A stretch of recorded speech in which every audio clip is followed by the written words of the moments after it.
नमस्कार. आज आपण मुख्यमंत्री माझी लाडकी बहीण योजनेबद्दल बोलणार आहोत आणि त्यातही सगळ्यात महत्त्वाचं म्हणजे घर बसल्या ई-केवायसी कशी करायची ते समजून घेणार आहोत. सगळ्यात आधी एक महत्त्वाचा प्रश्न की या योजनेची आर्थिक मदत थांबू शकते का? तर हो, थांबू शकते, जर एक छोटीशी पण अत्यंत महत्त्वाची गोष्ट केली नाही तर पुढे जाण्याआधी ही योजना नेमकी काय आहे ते पटकन बघूया. तर बघा, ही योजना महाराष्ट्र सरकारने जून 2024 मध्ये सुरू केली. याचा उद्देश सरळ आहे.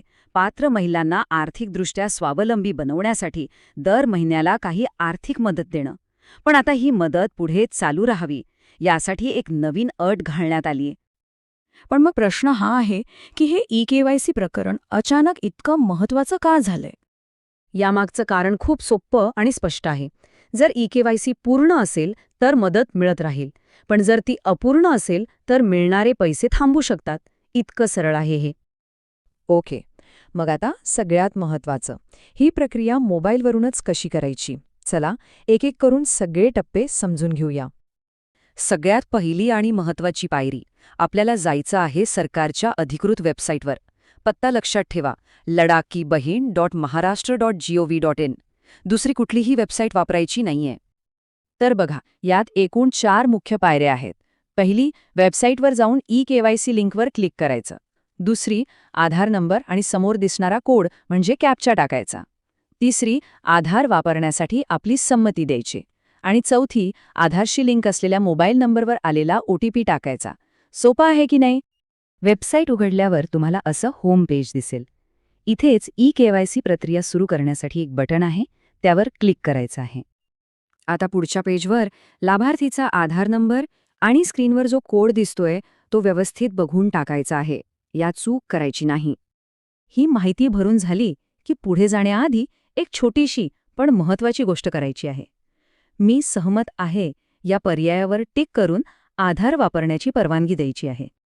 आणि इथेच सगळ्यात महत्त्वाचा भाग येतो. संमती दिल्यानंतर आधार कार्डला जो मोबाईल नंबर जोडलेला आहे त्याच नंबरवर एक OTP येईल. तो OTP इथे टाकून सबमिट करायचा आहे. बरं, सगळं केलं, पण प्रक्रिया पूर्ण झाली की नाही हे कसं समजणार? किंवा समजा आधीच केली असेल तर?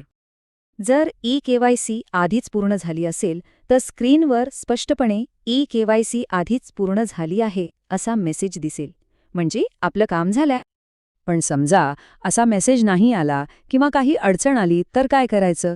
तर मग लाभार्थी यादीत नाव आहे की नाही हे एकदा तपासून घ्या. चला, आता या सगळ्या प्रक्रियेतले सगळ्यात महत्त्वाचे मुद्दे थोडक्यात पुन्हा एकदा पाहूया.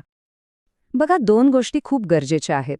एक, चांगलं स्थिर इंटरनेट हवं, आणि दुसरं, आणि हे सगळ्यात महत्त्वाचं, की OTPसाठी मोबाईल नंबर आधार कार्डला लिंक केलेलाच पाहिजे. त्याशिवाय ही प्रक्रिया पूर्ण होणार नाही. ही अगदी सोपी प्रक्रिया आहे, पण याने अनेकांची आर्थिक मदत सुरू राहू शकते. त्यामुळे ही माहिती ओळखीच्या गरजू महिलांपर्यंत नक्की पोचवा. त्यांना याचा खूप फायदा होऊ शकतो.